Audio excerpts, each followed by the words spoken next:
Hello everyone, welcome back to RR Corporates.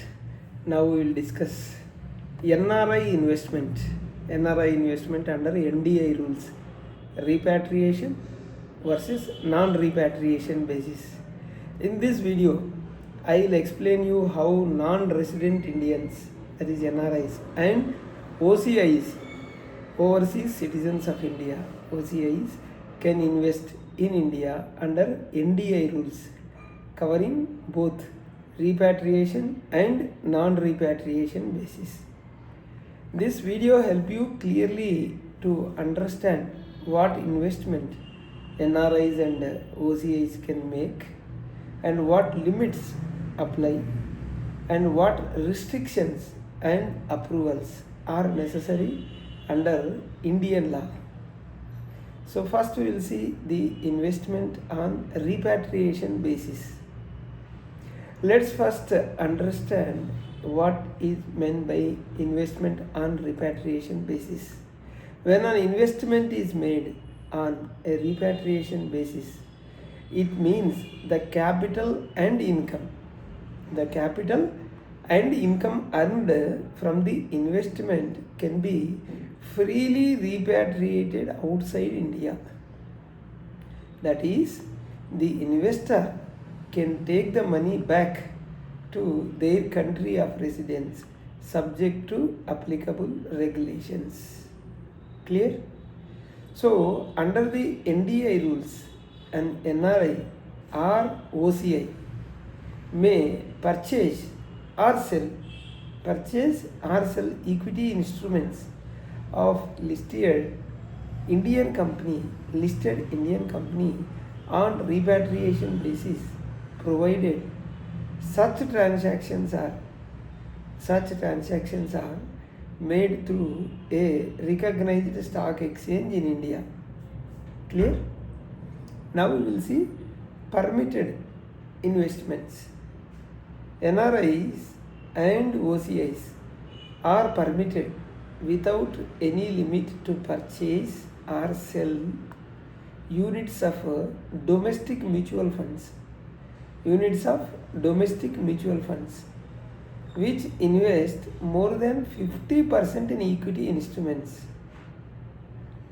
shares in public sector enterprises, PSEs, being disinvested by the government of India, provided such purchase is made in accordance with the terms and conditions of the disinvestment notice, and they may also subscribe to National Pension System (NPS), governed by the Pension Fund Regulatory and Development Authority (PFRDA), if they meet the eligibility requirements under the PFRDA Act 2013.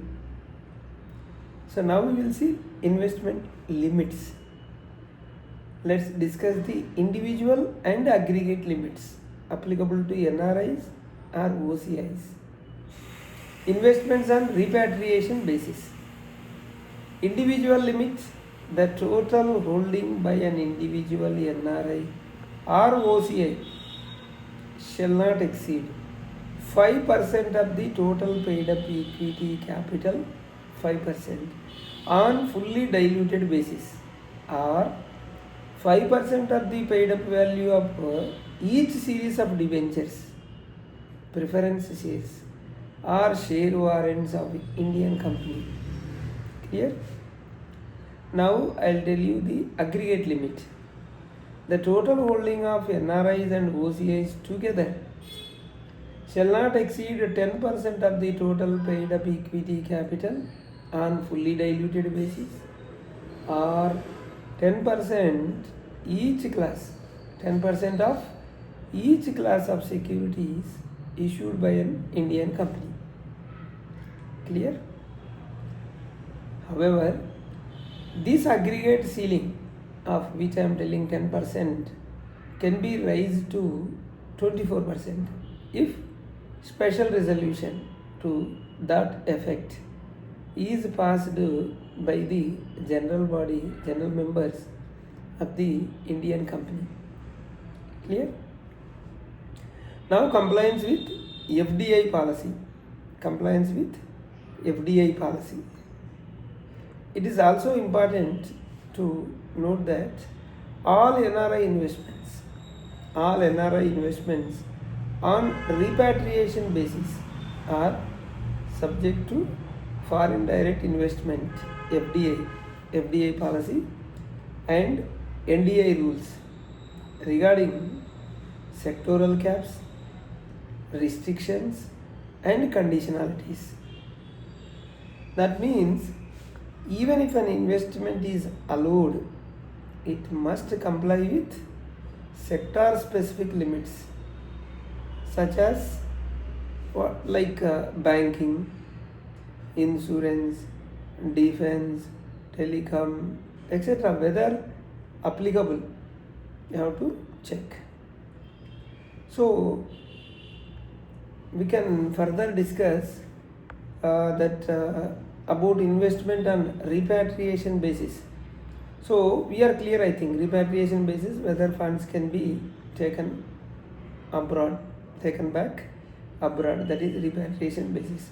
Now let's move on to investment on non-repatriation basis, whether the money stays within India and is treated as a domestic investment, where the money stays in India, where the money stays within India and is treated as a domestic investment. This is non-repatriation basis we are talking. So investment on a non-repatriation basis where the money stays within India and treated as domestic investment. Clear, no? Difference between repatriation and non-repatriation basis. Now I will explain you investment on non-repatriation basis under NDI rules and NRI or OCI, including entities such as a company, trust or partnership firm incorporated outside India and owned and controlled by NRIs or OCIs can make investment on a non-repatriation basis. I clearly explained what is non-repatriation. This means that invested capital and returns cannot be repatriated abroad, so they must remain in India. These investments are treated at par with the domestic investment made by residents. What are the permitted investments? NRIs and OCIs may invest on repatriation basis. First, equity instruments we'll discuss. Equity instruments issued by the company can be invested without any limits, whether through the stock exchange or privately, and units issued by an investment vehicle, again without any limit. Capital contribution in limited liability partnership without any limit. Convertible notes issued by startup companies subject to compliance with the NDI rules. Units of domestic mutual funds investing more than 50% in equity instrument without limit. Restricted sectors. However, there are certain restrictions.